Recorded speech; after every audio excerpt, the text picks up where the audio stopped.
नमस्कार, स्वागत है आपका बीएचयू वर्ल्ड में। आज है 4 जनवरी और 4 जनवरी से 10 महत्वपूर्ण प्रश्न और उसके उत्तर के साथ हम आपके बीच उपस्थित हो चुके हैं।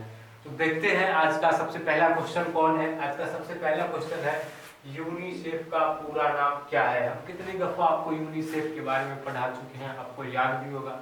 अगर आपको याद होगा तो आप हमारे साथ कंफर्म बोल रहे हैं, आपको कमेंट बॉक्स में लिखना है। यूनिसेफ का पूरा नाम होता है United Nation International Children's Emergency Fund. और हम इसकी चर्चा क्यों कर रहे हैं, तो हम इसकी चर्चा इसलिए कर रहे हैं क्योंकि हाल ही में यूनिसेफ द्वारा एक रिपोर्ट जारी हुआ है।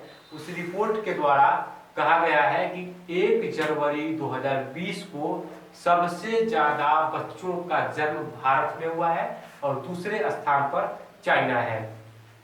तो यूनिसेफ की स्थापना कब की गई, तो इसकी स्थापना हुई थी 11 तारीख को इसकी स्थापना हुई।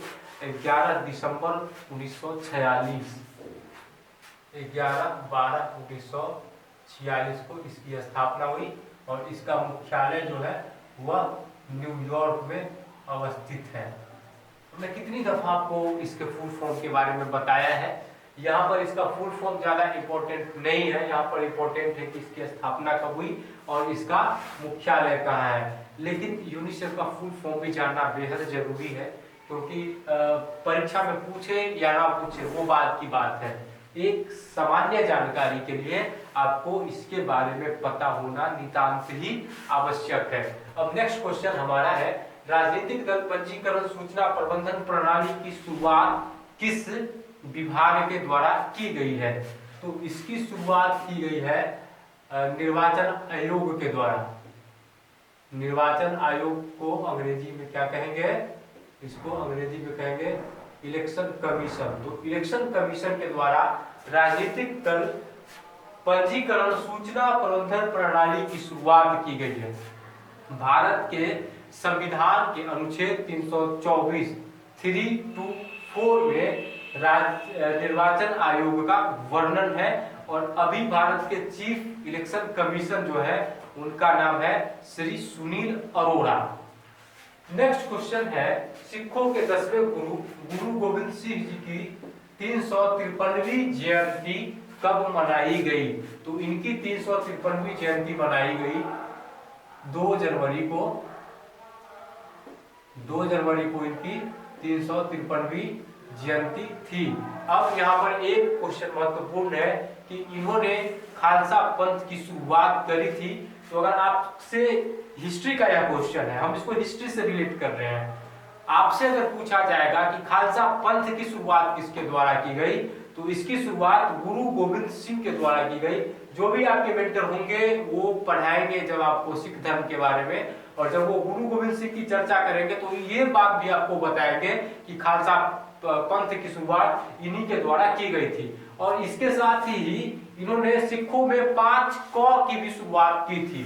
वो 5 क क्या है ये आपको हिस्ट्री के मेंटर विस्तार से बताएंगे। नेक्स्ट क्वेश्चन हमारा है, डीआरडीओ के चेयरमैन कौन है।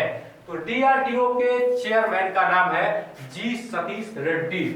डॉक्टर जी सतीश रेड्डी इसके चेयरमैन है।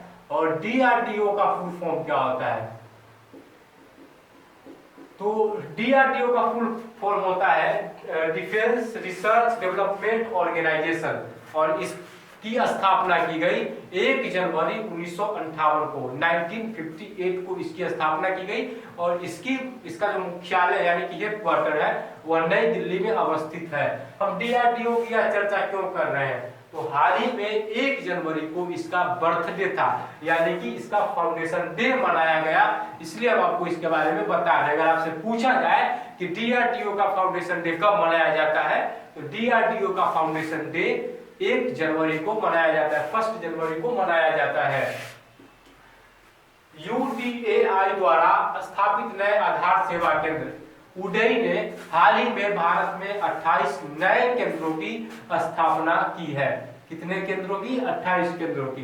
अब यूडीएआई का पूरा नाम क्या होता है, तो इसका पूरा नाम होता है unique identification authority of India. अब नेक्स्ट क्वेश्चन हमारा है, उमारो सिस्कोको एम्बाले किस देश के राष्ट्रपति नियुक्त हुए हैं? तो इनको गिनी बिसाऊ का राष्ट्रपति बनाया गया है। गिनी बिसाऊ जो है यह पश्चिम अफ्रीकी देश है और इस पश्चिम अफ्रीकी देश के राष्ट्रपति बने हैं Umaro Sissoco Embalo. Next question हमारा है टाटा स्टील टूर चैंपियनशिप का संबंध किस खेल से है? तो इसका इस चैंपियनशिप का जो संबंध है वह गोल्फ से है। अब नेक्स्ट क्वेश्चन है एनटीसीएए रिजोल्यूशन पास करने वाला भारत का पहला राज्य कौन बना है? तो एनटीसीएए रिजोल्यूशन सबसे पहले केरल की सरकार के द्वारा पारित किया गया। अब यहाँ पे सीए का फुल फॉर्म क्या होता है? सीए का फुल फॉर्म होता है सिटीजनशिप अमेंडमेंट एक्ट और इस पर एनटीसीएए रिजोल्यूशन पास किया है केरल ने। केरल की राजधानी तिरुवनंतपुरम है। अब नेक्स्ट क्वेश्चन है 27वें राष्ट्रीय बाल विज्ञान सम्मेलन का आयोजन। तो इसका आयोजन हुआ है तिरुवनंतपुरम में और तिरुवनंतपुरम में तुरंत हम आपको बताया कि केरल की राजधानी है। नेक्स्ट क्वेश्चन है मकरविलक्कू महोत्सव का संबंध किस राज्य से है?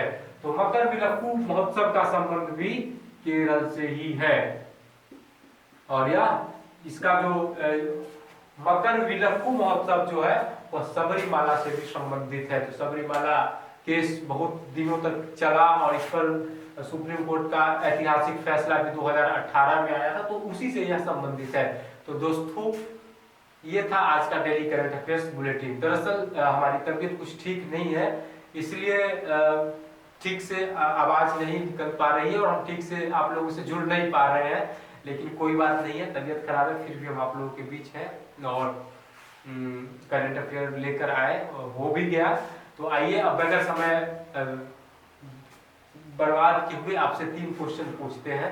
आपसे 3 क्वेश्चन पूछे उससे पहले प्रीवियस वीडियो के 3 प्रश्न का जवाब देते चले। प्रीवियस वीडियो के पहले प्रश्न का जवाब है जनरल बिपिन रावत, दूसरे प्रश्न का जवाब है 28 दिसंबर 1952 और तीसरे प्रश्न का जवाब है आनंदीबेन पटेल। आज का सबसे पहला क्वेश्चन है आपको बताना है भारत के मुख्य निर्वाचन आयुक्त कौन है। दूसरा क्वेश्चन बताना है खालसा पंथ की स्थापना किसके द्वारा की गई और तीसरा क्वेश्चन आपके लिए है डीआरडीओ का फुल फॉर्म क्या है। तो दोस्तों ये था आज का डेली करंट अफेयर्स बुलेटिन। अगर आपको हमारा डेली करंट अफेयर्स बुलेटिन अच्छा लगा हो तो आप इस वीडियो को लाइक करें, शेयर करें और साथ ही अगर अभी तक आपने इस YouTube चैनल को सब्सक्राइब नहीं किया है तो इस YouTube चैनल को सब्सक्राइब भी कर लें। धन्यवाद।